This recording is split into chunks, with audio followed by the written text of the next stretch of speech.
जो मन आत्मतृप्ति हसे आखि निजक कृतार्थ मणे जो चतुर्थ मूर्ति जन्मवेदी रत्नवेदी को फेरी आसती नीलाद्रि एक भाव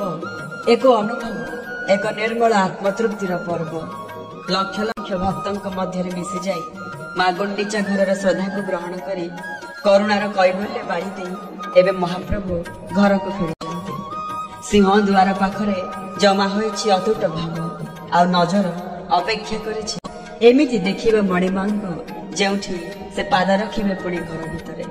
मानिनी माँ लक्ष्मी अभिमान एक संस्कार हुए ठाकुर अनंतरे जो विनय भाव को बहिले एवं माँ भोजन रसगोल्ला केवल मिठा नुह यह एक अनुतापर स्वाद एक मंत्रणा जो प्रेम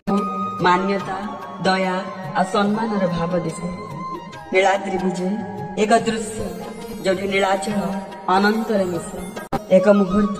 जो आशा अभिमान भाव प्रेम आ भक्ति बही जाए एक प्रभात जो ठाकुर पाद धूले मन भितर गर्व भाव को जागृत करे नीलाद्रि विजय प्रति ओडिया एक उत्सव नुहे यह प्रति ओडिया आत्मार शुद्धि आ मनर पुनर्जन्म।